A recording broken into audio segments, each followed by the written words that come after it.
ግሩም ፉክክር እየተመለከትን እንገኛለን። ኢትዮጵያውያን አትሌቶች ኬንያውያንና ኡጋንዳውያን አትሌቶችን ቆርጠው በመውጣት ወደፊት እየገሰገሱ ይገኛሉ። ጥቂት ደቂቃዎች በቀሩት በዚህ ውድድር እስካሁን እየተመለከትን ያለነው የታክቲክ ፍልሚያ እጅግ የሚያስገርም ሆኗል። ውድ ቤተሰቦቻችን እየተመለከታችሁት ያለው የ2026ቱ የዱባይ ማራቶን ውድድር ነው። በስክሪኑ ላይ እንደምትመለከቱት ኢትዮጵያውያን ሴት አትሌቶች ሙልዬ ዴኬቦ፣ አንቺናሉ ደሴና ፋንቱ ወርቁ ተወዳዳሪዎቻቸውን ቆርጠው በመውጣት ወደፊት እየገሰገሱ ናቸው። ብዙዎች እያስገረመ ያለው አንዱ ጉዳይ በዚህ ውድድር ብርቱ ተፎካካሪ ይሆናሉ ተብለው የተጠበቁት ኬንያውያን ተቆርጠው ወደኋላ መቅረታቸው ነው። አሁን ጥቂት ኪሎ ሜትሮች ብቻ በቀረው በዚህ ውድድር ኢትዮጵያውያን አትሌቶች እርስ በርሳቸው የሚያደርጉት ብርቱ ፉክክር እየተመለከትን እንገኛለን። ከፍተኛ ሽልማት በሚያስገኘው በዚህ ውድድር ማን ያሸንፍ ይሆን የሚለው ጉዳይ ብዙዎችን ያጓጓም ሆኗል። ውድ ቤተሰቦቻችን የዱባይ ማራቶን በዓለም ላይ ካሉ ፈጣን የማራቶን መስመሮች አንዱ ተብሎም ይጠቀሳል። እንደ አውሮፓውያን አቆጣጠር በ2000 ነበር የተመሰረተው። ይሄ ውድድር በዓለም አቀፍ የአትሌቲክስ ፌዴሬሽን የወርቅ ደረጃ ወይም ጎልድ ሌቭል እውቅና የተሰጠው ታላቅ የማራቶን ውድድር ነው። የዱባይ ማራቶን በተለይ ለኢትዮጵያ አትሌቶች በጣም ምቹ ከሚባሉ ጎዳናዎች መካከል አንዱ ነው። አንደኛው ምክንያቱም ሜዳማነቱ ነው። ምንም አይነት አቀበት የሌለውና ቀጥ ያለ በመሆኑ አትሌቶች የግል ምርጥ ሰዓታቸው ወይም ፐርሰናል ቤስት ለማሻሻል በጉጉት የሚጠብቁት ውድድርም ነው። ሌላው ደግሞ የሽልማት መጠኑ ነው። የዱባይ ማራቶን በዓለም ላይ ከፍተኛ የገንዘብ ሽልማት ከሚያሰጡ ውድድሮች መካከል ቀዳሚው ነው። አሁንም ኢትዮጵያውያን ሴት አትሌቶች ሪባኑን በጥሶ ለመግባት ብርቱ ፉክክር ያደረጉ ናቸው። በፊት መስመር ላይ ሙልዬ ዴኬቦ፣ አንቺናሉ ደሴና ፋንቱ ወርቁ ይገኛሉ። ከኋላ ደግሞ ትርንጎ ሙሉ፣ ማሪቱ ከተማ፣ አስካለ አለማየሁና ሌሎችም ኢትዮጵያውያን አትሌቶች እየተከተሉ ናቸው። በዚህ ፈጣን አሯሯጣቸው ኬንያውያን የሚደርሱባቸው አይመስልም። የኢትዮጵያ ሰንደቅ ዓላማ ማን ቀድሞ ገብቶ ያውለበልብ ይሆን? ብዙዎች በጉጉት እየጠበቁትም ይገኛል። ጥቂት ደቂቃዎች የቀሩት ይሄ ውድድር አሁንም አጓጊ ሆኖ ቀጥሏል። ውድ ቤተሰቦቻችን ቪዲዮን ላይክ በማድረግ የሀገራችንን አትሌቲክስ ላይ ጠንክረን ይበልጥ እንድንሰራ አበረታቱን። ሰብስክራይብ በማድረግ ቤተሰብ ሆኑ። ለጀግኖች አትሌቶቻችን መልካሙን ሁሉ ተመኙላቸው። መልካም ቆይታ። በዚህ ውድድር ላይ ለአሸናፊነት ቅድመ ግምት ካገኙ አትሌቶች መካከል ይኸው ከፊት የምትገኘው አንቺናሉ ደሴ አንዷ ነች። ምክንያቱም አንቺናሉ ደሴ የ2025ቱ የዙሪክ ዴሲቪያ ማራቶን በአስደናቂ ብቃትና ፈጣን ሰዓት ጭምር በማስመዝገብ ያሸነፈች አትሌት በመሆኗ ነው። አንቺናሉ ደሴ ከቅርብ ጊዜ ወዲህ በአስደናቂ ብቃት ላይ ትገኛለች። የዘንድሮ የዱባይ ማራቶን ለማሸነፍም ቅድመ ግምት ካገኙት አትሌቶች መካከል አንዷም ነች። በፊተኛው ረድፍ የምትገኘውና የአሯሯጥ ግርማ ሞገሷን የተመለከቱ ሰዎች ጥሩነሽ ዲባባ ትመስላለች የሚሏት ሙልዬ ዴኬቦም በዚህ ውድድር ላይ ብርቱ ተፎካካሪ በመሆን ለአሸናፊነት የታጨች አትሌትም ነች። ፋንቱ ወርቁም እንደዚሁ። ነገር ግን በወቅታዊ አቋማቸው አንጻር አንቺናሉ ደሴ በአስደናቂ ብቃት ላይ ትገኛለች። ውድድሩ ከተጀመረበት ሰዓት አንስቶ አንቺናሉ የነበራት በራስ መተማመን በግልጽ ይታይ ነበረ። ሩጫው ግማሽ ርቀት ላይ ሲደርስ አብሯት የነበሩት የተፎካካሪዎቿን ፍጥነቱን መቋቋም ሲጀምሩ እሷ ግን እንደ አዲስ ጉልበት የምታገኝም ይመስል ነበረ። በ35ኛው ኪሎ ሜትር ላይ ያሳየችው ፍጥነት ለተመልካቾች ትልቅ ግርምትም ፈጥሯል። ታዲያ ጥቂት ደቂቃዎች በቀሩት በዚህ ውድድር የአምናው ማለትም የ2025ቱ የዱባይ ማራቶን አሸናፊዋ የበዳቱ ሂርፓ ድል የሚደግመው ማን ይሆን? ከፊት እየመሩ ያሉት ሙልዬ ዴኬቦ፣ አንቺናሉ ደሴ ወይስ ፋንቱ? አብረን የምንመለከተው ይሆናል። በአምናው የ2025ቱ የዱባይ ማራቶን በሴቶች ዘርፍ የተመዘገበው ድል በአትሌት በዳቱ ሂርፓ ስም በደማቅ ቀለም መጻፏ አይዘነጋም። በዳቱ ሂርፓ ውድድሩን አምና ያሸነፈችው የግል ምርጥ ሰዓቷን በከፍተኛ ሁኔታ በማሻሻል በ2 ሰዓት ከ21 ደቂቃ ከ17 ሴኮንድ ሲሆን ይሄ ውጤት በዓለም አቀፍ ደረጃ ያላትን ተወዳዳሪነት በድጋሚ ያስመሰከረችበት ውድድር እንደነበረ አይዘነጋም። ልክ አሁን ኢትዮጵያውያን አትሌቶችም እያደረጉት እንዳለው የበዳቱ ሂርፓ የአሸናፊነት ጉዞ እጅግ ስልታዊና የተጠና እንደነበረ አይዘነጋም። አይዘነጋም። ውድድሩ በተጀመረባቸው የመጀመሪያ ኪሎ ሜትሮች ከፊት ከነበረው የቡድን መሪዎች ጋር እኩል በመጓዝ ጉልበቷን በብልሃት ስትቆጥብም ቆይታለች። አጋማሽ ርቀት ላይ ውድድሩ ጠንከር ሲልና ሌሎች አትሌቶች ድካም ሲጀምራቸው በዳቱ ግን ፍጥነቷን በመጨመርና በራስ መተማመን የታጀበ ሩጫ ላይ በማሳየት ቀስ በቀስ ተነጥላ በመውጣቷም አምና አሸናፊ እንደነበረች የሚታወስ ነው። አሁን እየተመለከትን ያለነው ይኸው ስልት ነው። መልካም እድል አሁንም ለአትሌቶቻችን እንመኛለን።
ከፍተኛ ሽልማት የሚያስገኘውን ውድድር ለማሸነፍ አሁንም አንገት ለአንገት ተናንቀዋል። ከኋላ የቀሩት የሌሎች ሀገራት አትሌቶች የሚደርሱባቸው አይመስልም። እየተመለከታችሁት እንዳለው የኢትዮጵያውያን አትሌቶች በከፍተኛ ፍጥነት እየተጓዙ ናቸው። በነገራችን ላይ ይህን ውድድር ከ1 እስከ 3 ለሚጨርሱ አትሌቶች የሚሸለሙት የገንዘብ ሽልማት ከሌሎች ማራቶኖች የተሻለ እንደሆነ ይነገራል። በዘንድሮ የ2026 ውድድርም አዘጋጆቹ ለልፋታቸው የሚመጥን ሽልማት ማዘጋጀታቸውም ተሰምተዋል። ውድድሩን ከ1 እስከ 3 ለሚያጠናቅቁ አትሌቶች በሁለቱም ጾታዎች የሚከተለው ሽልማት ይበረከትላቸውም ተብሏል። ለአንደኛ ደረጃ 80,000 የአሜሪካ ዶላር፣ ለሁለተኛ ደረጃ 40,000 የአሜሪካ ዶላር፣ ለሶስተኛ ደረጃ 20,000 የአሜሪካ ዶላር እንደሚሸለሙም ነው የታወቀው። ከዚህ በተጨማሪም አትሌቶች አዲስ የዓለም ክብረ ወሰን ካስመዘገቡ የሚሰጠው የቦነስ ሽልማት ውድድሩን እጅግ ተፈላጊ አድርጓል። ይሄ ከፍተኛ ሽልማት ነው። በዚህም ውድድሩ ከፍተኛ ሽልማት የሚያሰጥ በመሆኑ ተወዳዳሪዎች አሁንም ብርቱ ፉክክር እያደረጉ ናቸው። አትሌቶቻችን ወደ መካከለኛው ምስራቅ የሚስበው ሌላው ነገር የአየሩ ሁኔታም ነው። አትሌቶች በተደጋጋሚ ጊዜ በማሸነፍም ይታወቃሉ። በተለይ የዱባይ አስፋልትና የአየሩ ሁኔታ ለኢትዮጵያውያን አትሌቶች እጅግ የተመቸ ነው ቢባል ማጋነን አይሆንም።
እንደተገመተው ጀግናዋና በወቅታዊ ብቃቷ የምትደነቀው አንችናሉ ደሴ ሙልዬ ዴኬቦና ፋንቱ ወርቁን ቆርጣቸው ወጣለች። የ2025ቱ የዙሪክ ዴሲቪያ ማራቶን አሸናፊዋ አንችናሉ ደሴ እንደ ልማዷ ወደፊት እየገሰገሰች ትገኛለች። አሯሯጧን ለተመለከተ ከ2 ሰዓት በላይ የሮጠች በፍጹም አትመስልም። ምንም አይነት ድካም አይታይባትም። ውድ ቤተሰቦቻችን በማራቶን ውድድር በተለይ በሴቶች አስደናቂ አትሌቶች እየመጡ መሆናቸው አንዱ ማሳያ ይህችው አትሌት አንችናሉ ደሴ ነች። እንደ ትዕግስት አሰፋና ፎቴን ተስፋዬ ያሉ አስደናቂ አትሌቶች በዚህ ወቅት ያሏት ሀገራችን ኢትዮጵያ በዚህ ውድድር እያየናቸው ያሉ አትሌቶች በቀጣይ ለኢትዮጵያ ተጨማሪ ኩራት እንደሚሆኑ ይጠበቃል። አሁንም አንችናሉ ደሴ ወደፊት እየገሰገሰች ትገኛለች። አንችናሉ ደሴ በተለይ በውድድሩ ማጠናቀቂያ አካባቢ ያሳየችው የአጨራረስ ብርቃት ተመልካቾችን ያስደመምም ሆኗል። የመጨረሻዎቹን ጥቂት ኪሎ ሜትሮች በከፍተኛ ፍጥነት በመሮጥ ተከታዮቿን በሰፊ ልዩነት ጥላ ማለፏ የአስፋልት ሩጫ ላይ ያላትን የረዥም ርቀት ጽናትና የፍጥነት ስምምነት ቁልጭ አድርጎ የሚያሳይም ነው። ይህ ብቃቷም በዱባይ አስፋልት ላይ ታሪክ እንድትሰራና የኢትዮጵያን ባንዲራም ከፍ አድርጋ እንድታውለበለብ የሚያስችል አስደናቂ ብቃት ላይ መሆኗ እያስመሰከረች ትገኛለች። የ2026ቱን የዱባይ ማራቶን ኢትዮጵያውያን አትሌቶች ዓለምን ጉድ ያስባሉበት ውድድር ሆኖ ቀጥሏል። ከአንችናሉ በኋላ 9 የሚሆኑ ኢትዮጵያውያን አትሌቶች እየተከተሏት ይገኛሉ።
የ2026ቱ የዱባይ ማራቶን የሴቶች ውድድር ኢትዮጵያዊቷ አንችናሉ ደሴ በአስደናቂ ብቃት አሸንፋለች። አንችናሉ ደሴ 2 ሰዓት ከ18 ደቂቃ ከ31 ሴኮንድ ውድድሯን በማጠናቀቅ ታላቅ ድል አስገኝታለች። ሁለተኛ ደረጃ ይዛ ያጠናቀቀችው ሙሉዬ ዴቄቦ ስትሆን ሶስተኛ ደረጃን ይዛ ያጠናቀቀችው ፋንቱ ወርቁ ሆናለች።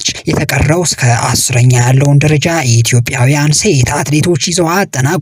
በዚህ ውድድር እጅግ አስገራሚው ነገር ኢትዮጵያውያን ሴት አትሌቶች ከአንደኛ እስከ 10ኛ ያለውን ደረጃ ይዘው አጠናቋል። ይህም ፍጹም የበላይነት ሊባል የሚችል ውጤትም ነው። የ2026ቱ የዱባይ ማራቶን ኮከብ ማን ነበረች ብለን ብንጠይቅ ግን መልሱ አንድ ነው፣ አንችናሉ ደሴ። አንችናሉ በዚህ ውድድር ያሳየችው ብቃት እጅግ አስደናቂ የሚለው ቃል ብቻ አይገልጸውም። ውድድሩ ከተጀመረበት ሰዓት አንስቶ አንችናሉ የነበራት በራስ መተማመን በግልጽ ይታይ ነበረ። ሩጫው ግማሽ ርቀት ላይ ሲደርስ አብሯት የነበሩት ተፎካካሪዎቿ ፍጥነቱን መቋቋም ሲጀምሩ እሷ ግን እንደ አዲስ ጉልበት የምታገኝም ይመስል ነበረ። በ35ኛው ኪሎ ሜትር ላይም ያሳየችው ፍጥነት ለተመልካቾች ትልቅ ግርምትን ፈጥሯል። አንችናሉ ደሴ ውድድሯን በፈጣን ሰዓት ስታጠናቅቅ በአጨራረስ ብልሃቷም የኢትዮጵያ አትሌቲክስ የወደፊት ተስፋ ምን ያህል አስተማማኝ መሆኑ ያስመሰከረችበትም ነው። እሷ የኢትዮጵያ ጀግና ሴቶች ተከታይ ብቻም ሳትሆን በራሷ መንገድ አዲስ የታሪክ ምዕራፍ የከፈተች አትሌትም ሆናለች።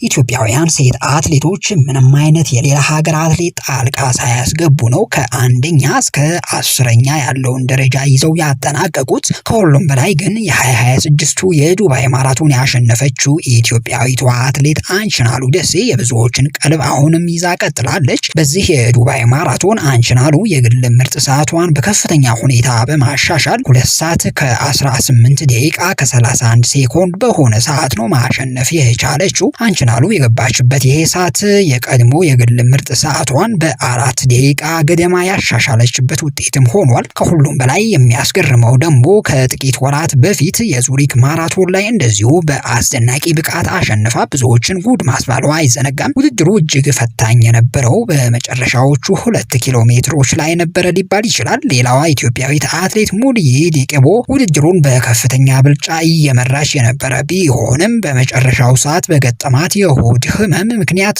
ፍጥነቷ ቀንሳ ወደ ኋላ ቀርታለች። ይሄን አጋጣሚ በአግባቡ የተጠቀመችው አሸናፊዋ አንችናሉ ደሴ በ40ኛው ኪሎ ሜትር ላይ ቀድማ በመውጣት አንጸባራቂ ድልን ተቀዳጅታለች። በዚህ ውድድር ኢትዮጵያውያን አትሌቶች ከአንደኛ እስከ 10ኛ ያለውን ደረጃ በመቆጣጠር ዓለምን አስደምመዋል። የዚህ ውድድር አሸናፊዋ አንችናሉ ደሴ ገና የ23 ዓመት ወጣት ብትሆንም በማራቶን ሩጫ እስካሁን ካደረገቻቸው 3 ውድድሮች 3ቱን በማሸነፍ ለማንም የማትበገር አትሌት መሆኗን አስመስክራለች። የአንችናሉ ደሴ ዋና ዋና ስኬቶች ስንመለከት በመጀመሪያ የምናገኘው የ2025ቱ የሲቪያ ማራቶን ነው። በዚህ ማራቶን አንችናሉ ደሴ ለመጀመሪያ ጊዜ ተሳትፋ 2 ሰዓት ከ22 ደቂቃ ከ17 ሴኮንድ በሆነ ሰዓት አንደኛ በመውጣት ራሷን ለዓለም ያስተዋወቀችበት ውድድርም ነበረ። ሁለተኛው ደግሞ የ2025ቱ የቤጂንግ ማራቶን ሲሆን ባለፈው ዓመት ህዳር ወር ላይ በቤጂንግ ተወዳድራ 2 ሰዓት ከ26 ደቂቃ ከ08 ሴኮንድ በሆነ ሰዓት ዳግመኛ ማሸነፏ አይዘነጋም። አሁን ደግሞ ብዙዎችን ባነጋገረው የ2026ቱ የዱባይ ማራቶን 2 ሰዓት ከ18 ደቂቃ ከ31 ሴኮንድ በሆነ ሰዓት ውድድሯን በማጠናቀቅ ታላቅ ድል አስገኝታለች። ይህች ወጣት አትሌት በአንድ ዓመት ውስጥ ብቻ የዓለማችንን ታላላቅ 3 ማራቶኖችን በማሸነፍ አዲስ ታሪክ ሰርታለች። እንደሚታወቀው የማራቶን ውድድር ረዥም ወራት ልምምድ ማድረግን ይጠይቃል። ከውድድሩም በኋላ በቂ ረፍት ይጠይቃል። አንችናሉ ግን ከባድ የሚመስለው ድል በማሳካት አይበገሬነቷን አስመስክራለች። አትሌቲክስን በቅርበት የሚከታተሉ ባለሙያዎች አንችናሉ ደሴ በቀጣይ ጊዜያት በዓለም ማራቶን እንደምትነግስ ግምታቸው ያስቀመጡም ይገኛሉ። አንችናሉ ደሴ የምትሰለጥነው በታዋቂው አሰልጣኝ ገመዱ ደደፎ ስር ሲሆን ከታዋቂው የኦሎምፒክ ሻምፒዮኑ ታምራት ቶላና የፓሪስ ኦሎምፒክ የብር ሜዳሊያ አሸናፊዋ ጀግናዋ አትሌት ትዕግስት አሰፋ ጋር በአንድ ቡድን ውስጥ ትሰለጥናለች። አሰልጣኛዋ ገመዱ ደደፎ ከውድድሩ በኋላ እንደተናገረው አንችናሉ ከቤጂንግ ማራቶን ድል በኋላ በአጭር ጊዜ ውስጥ ለዱባይ ዝግጁ ትሆናለች ብለው ባይጠብቁም የእሷ ቁርጠኝነትና ጠንካራ ዝግጅት ለዚህ ለዚህ ስኬት እንዳበቃት ተናግረዋል። አንችናሉ ከድሉ በኋላ በሰጠችው አስተያየት የግል ምርጥ ሰዓቴን ማሻሻሌ ደስ ቢለኝም ለወደፊቱ ከዚህ በላይ ፈጣን ሰዓት እንደማስመዘግብ አምናለሁ ብላለች። ይህች ወጣት አትሌት ለኢትዮጵያ ሌላኛዋ የኦሎምፒክና የዓለም ሻምፒዮና ተስፋ መሆኗን አያጠራጥርም። እናንተስ በአንችናሉ ደሴ አስደናቂ የድል ጉዞ ላይ ምን አስተያየት አላችሁ? ሀሳባችሁን በኮሜንት አጋሩን። ቪዲዮን ከወደዳችሁት ላይክ ማድረጋችሁንና ለሌሎች እንዲደርስም ሰብስክራይብ ማድረጋችሁን እንዳትረሱ። በቀጣይ በሌላ ስፖርታዊ ዘገባ እስከምንገናኝ ቸር ሰንብቱ። መልካም ጊዜ ተመኘን። ቻው ቻው።